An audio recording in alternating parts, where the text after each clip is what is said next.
Hi.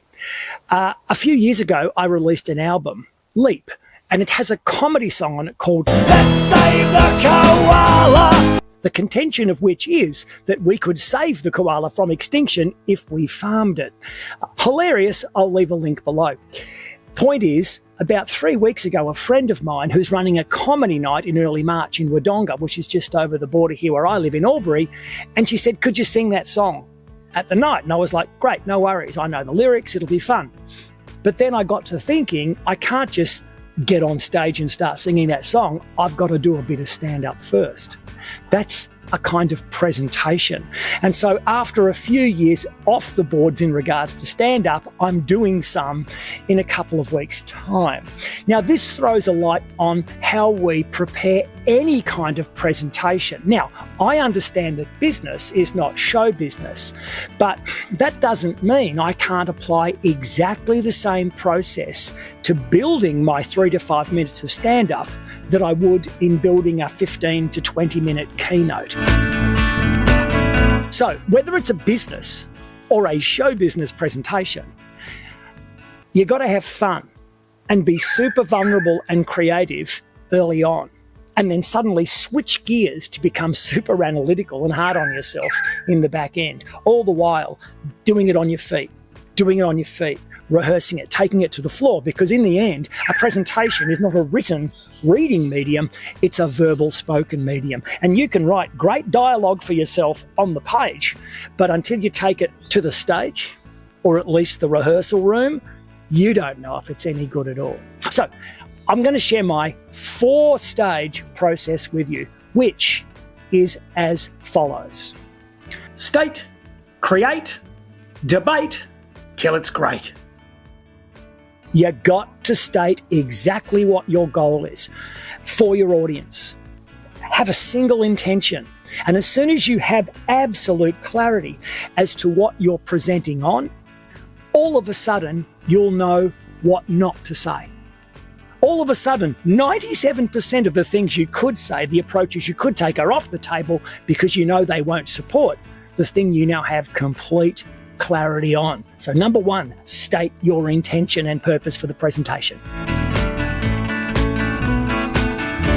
2, create. Now this feels like it should just be all fun and vulnerability, but in fact, the first part is to create a few stations for the journey that you're about to take an audience on.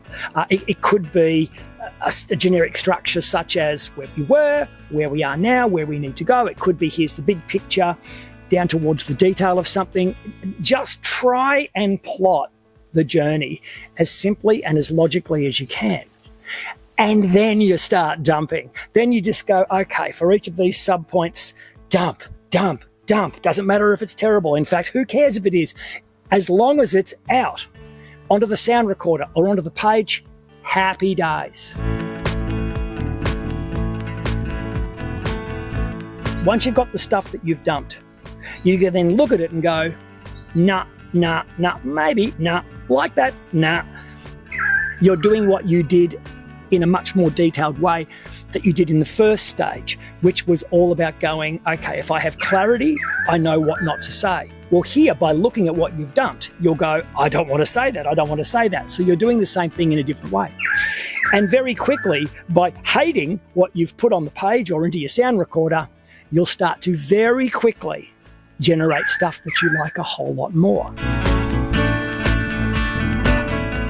This idea of don't like that, rewrite it, don't like that, rewrite it, get some feedback from all that stuff comes into play.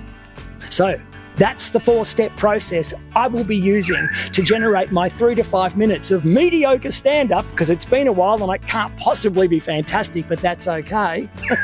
Because whatever I don't like on the night, I can rewrite the next day. But that's also the process that I suggest for anyone designing a business presentation. Don't turn it into a process that feels like you're writing an essay for uni. This very tight, sequential, linear thing. It's important to actually just use both sides of the brain in a very, very intuitive way.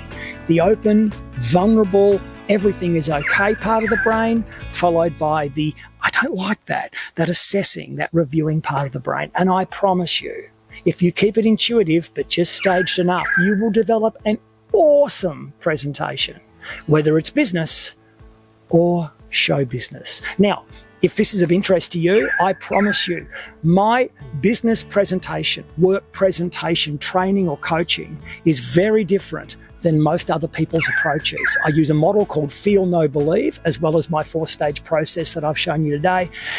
It is something that you can take with you forever to be instantly good at designing and delivering business presentations, whether you do them once a week, once a month, or once every couple of years.